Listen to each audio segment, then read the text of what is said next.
If you ever wanted to try and build a Craftsman kit and thought it was all too hard, in this video series I will show you how to build the Pine Valley engine shed for Carolina Craftsman Kits by Jeff Grove. I will step you through building this great medium-sized kit and show you some basic techniques that will achieve some awesome results. Hi, I'm Darren from Model Railroad Techniques. Our YouTube channel produces how-to and product review videos for the modeler, no matter your skill level. If you follow these steps in this video, I'll help you build this awesome Craftsman kit. The skills you will learn can be transferred across to any kit you choose to build. So let's get started. Make sure you subscribe, click that little bell icon to be notified of upcoming videos. Support us on Patreon, like us on Facebook and Instagram at Model Railroad Techniques. So this is the next kit going to look at building. It's a CCK or Carolina Craftsman Kits by Jeff Grove.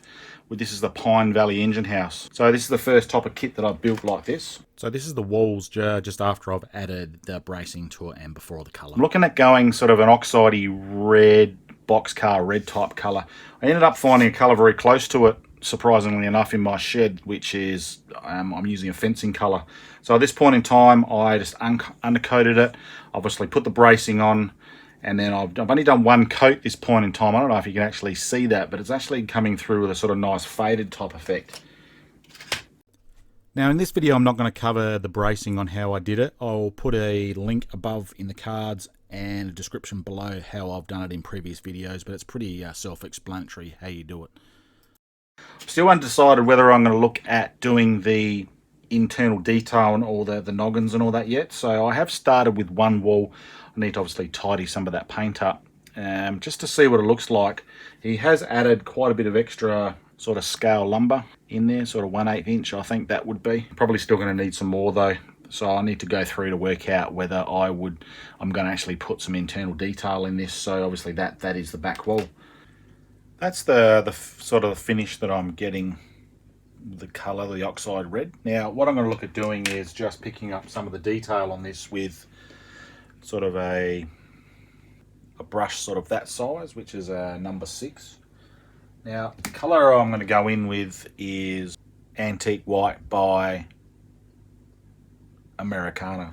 So just going to put a little bit out on a card here. Now you really don't need a lot. So what I'm finding is, because of this dark red and the white, Antique White is quite a contrast type colour. You can go overboard really quickly. So what I'm sort of finding is I've tried two different techniques. I've tried going across, which I think then leaves lines. So what I did on the back one is I've gone across. It's probably a bit hard to see, but you can actually see defined lines. So what I'm going to look at doing is going down. So just lighter at the top, and then I'm going to probably add more to the bottom, which is going to represent more wear towards the bottom of the structure. So what I'm going to look at doing is just get most of your paint off your brush, and for the first few strokes do it really so your grip is just really fine or really light, and you'll see that the color actually goes quite a way. Less is definitely more. Less is more in a scenario like this, so we can always go back in again. And what I'm finding, if I've gone overboard, all I'm getting is just a bit of a Q-tip, and I'm just going to run that up there. And that sort of, don't rub too hard, because obviously it will possibly rub the paint off underneath the base color. So just real light brush strokes, and it's picking up that detail of the wood quite nicely. Now I don't mind doing probably a little bit more towards the bottom, where there's probably going to be more weathering, more grime, more wear and tear. So that's probably enough at this point in time. I don't know how well we're going to be able to pick that up on the camera. You can sort of just see that picture actually looks like it's a lot more weathering on there than it actually is, which is surprising. So I'll just go through and finish the rest of the sides off doing the dry brushing.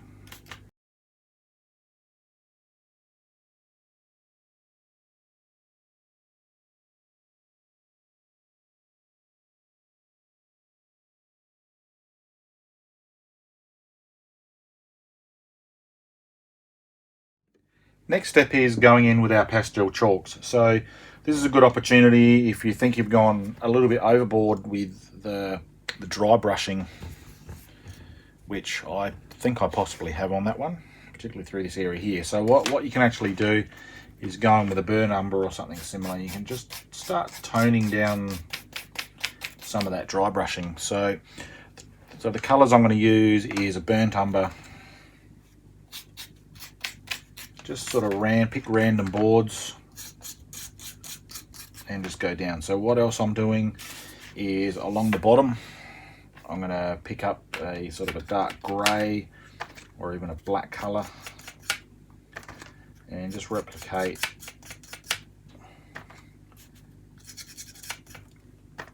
some of the splash up from when the rain comes and hits, and just the crud in the light. So what I'm also going to do, I'm going to pick in through here. So obviously steam error, it's probably going to be quite, as the locomotive comes and goes from the shop here, there'll be quite a significant amount of black or dark sooty type colour. And I'm just going to pick up a few little rust lines. Now, as you can see, that's going overboard. Oops, if you can actually get it. So I've just gone in here with a bit of a grey to replicate a little bit of water running down. So it's a little bit much, so I'll just go back in with a burn umber just to tone it out a little bit.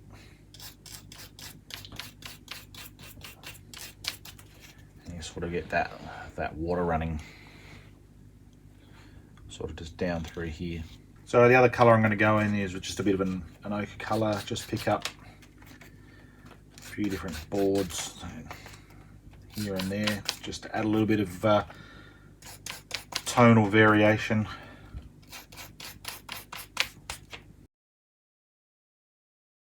Just going back in, just to gunge up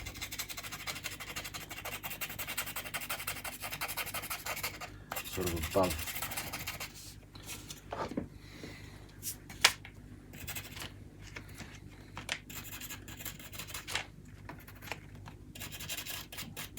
Probably go back in at a later stage just to really get into that. So that is the pastel chalks at this point in time. What I'm finding, I normally go through and just do some basic weathering to start with before I put the walls together. So once the structure is together, I will then go back in with different types of pastels and chalks just to really accentuate the rest of the weathering. Now, I've put the structure together now. It's just a matter of putting your corner pieces in and gluing it all together and getting it reasonably square. So I didn't think it was necessary to show you how to do that. Finding is the sides were sort of, the two ends were sort of splaying out a little bit. So I thought I would just square the tops them up a little bit better. So I don't know whether that was more to do with my bracing. So I added that piece of strip wood to assist with that bracing.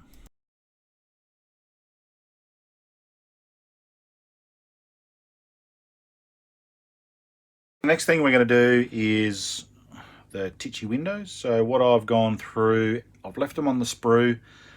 I've given them an undercoat with a grey primer. So the colour I'm going to look at going back in with is, I'm going to do a bit of an experiment.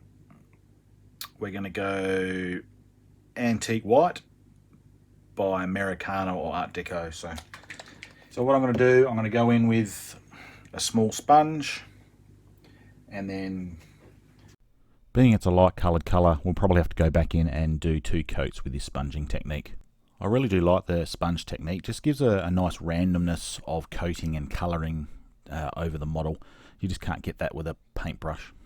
Just be mindful when you're doing those really small windows like I'm doing there. Sorry, my hand's in the way. You don't want to go in too heavy with the paint, because what I was finding, it sort of was globbing up around all the window sills and the like. So less is more. We can always do 2 or 3 coats if needs be. The other reason it's my go-to, the sponging technique, that is for windows and walls. The texture it gives you takes the weathering chalks quite nicely and gives a nice weathered look. So the next thing we're going to look at is doing the laser cut doors. Now, I've never done these before, so it's taken me a little while to work out how to do it, but it's actually quite simple once you get to know it. So they come in a sheet that looks like this. So the first doors I'm going to look at are the front doors of the engine house, which are these two here. So these are separate doors, but so what they do, they come on a very, very thin sheet of wood that's got 3M backing to it, like so, so it's just quite sticky and tacky. So this is ultimately what you get. So what took me a while to work out, it's actually 4 layers of this sheeting. So they come like so. So they're the 2 outer layers, and then you got the 2 inner layers. So what you need to go through is go through and cut them out of the sheet first. So just be very mindful. Some of them don't. Some of them just pop out quite easily, but some you need to cut out. So it's just best just to run when they sit in the sheet, such as something like that, you just put it on your mat with a nice sharp blade. Just go around the edge, and they pop out quite easily. So from that, you need to pop out the sections that need popping out. So on these ones, it's just the little squares, and the other one is all these 5 squares here. So I'll go ahead and do all that, and then I'll see the other side. All right, so I've gone through and taken all the backings off and pushed all the windows out. Now, some of them it's actually easier to peel the backing back, push the detail part out that doesn't need to be there, and then you're ready to go. So probably what I'm also going to do is these little shapes here is where the window is going to sit. So probably pay to keep one of those, because that'll be a nice little template to do our glazing against. So I found the best way to construct these windows is you take all the backing off to start with, then you grab one of your outers, and then you just work out methodically, work your way through. So you can see I've got the outer underneath there, then I put the trim set portion over the top, and then make sure it's all nice and square, because you sort of only get one go at it. Once you're sort of happy with the alignment, you just go around and methodically just press it down so it's all nice and square, no bubbles and bumps. So layer number 3 now goes on, which is the back side of the layer. So it's just a matter of lining up the remaining 2 layers, pushing it all together, and then you've got a lovely detailed engine shed door. So that's the finished door there. Now they do have a little bit of flex to them, so you just got to try the best you can to sort of make them all square and reasonably flat. Now the mistake I did make there is, now I want to add some paint to this, so I probably should have coloured the individual sections as I went, but I did a workaround for that, and I'll show you that now. So this is the colouring of the doors that I looked at doing. So the outer edges and trim are all antique white with the same sort of reddy brown oxide colour that's underneath. So I believe they've come up quite nicely. So as I explained before, the mistake I made, I should have coloured these up individual layers before I actually put them together. So what I needed to do is go back through and mask them all up to paint them the way I wanted to. Now for the other door there that I've got my hand on there now, I didn't make that same mistake. I went back in and I coloured the individual layers, and that makes it a hell of a lot easier. So trust me, please, that's what you need to do. It saved a lot of time. On this Pine Valley CCK model, there's 5 individual doors you need to do. So what I'll now do, I'll show you how I went about painting up the 3rd door. Oh, sorry, the 5th door, I should say. So all I've done, they're the 3 layers on that door. So you can see that the trim there is the antique white, and sort of what I'm going to call the detail part is also antique white, with the panel that sits in behind it, the reddy oxide colour. Now, just be mindful, they do have a tendency to warp a little bit, so it's just a matter of going back into them. So the same technique I just used the sponge technique, and that paint for some reason on that door panel didn't like the sponge, so I ended up having to go back in with a paintbrush and colouring it up that way. At this point, it's just a matter of peeling the backing off and then just sticking all the various parts together, and that door is done. The next step of the build is just very easily just putting some dob of glue around it and then installing it in the panel as I am doing there. So as you can see, it looks quite acceptable, I believe. At this point, the windows are all dry and I've added the glazing. That's just a matter of getting acetate, cutting it to the correct size and cutting it with a hobby knife and then just gluing it in. Now, I wanted to do a new little effect I've seen on a few videos of late where some of the backs of the windows are sort of been coloured to represent where a window may have been broken and been blocked up with a piece of cardboard or board or something similar. So you can see what I've done there. I've used a sort of a bluey colour there and also a greeny avocado colour. I believe it looks quite neat. There you go. So I use an island blue by Art Deco and light avocado by Americana. Those are the colours I use. Also tried going back in with a sort of a yellowy type colour. I believe that just looked a little bit vivid. So I only did one window with that, but I suggest probably don't go too far. Also I used a white colour by a warm white colour by Americana also. So the technique's very easy. You just flip the window over, go in with a small type of brush and then just splodge some paint on. Just be mindful you need to stay within the window frame area. You don't want it sort of bleeding over into the next window. So that's the effect you can sort of get. Now it's up to you how many windows you want to do. I've done 1, 2 and 3 in some of these windows. I really like the effect, so I'll probably do that further down the track also. So the next part of doing the windows is actually adding them to the model. You can see on that picture supplied, I have added them to that side and the top of each of the ends there. So it's just a matter of gluing them in. Don't go overboard with the glue and orientating the window correctly, and they're done. So that is the end of episode 1. So thanks for watching. So episode 2, we're going to be looking at finishing the roof off and the rest of the details and finishing the model off proper. So we'll see you next time. Make sure you subscribe, click that little bell icon to be notified of upcoming videos. Support us on Patreon, like us on Facebook and Instagram at Model Railroad Techniques.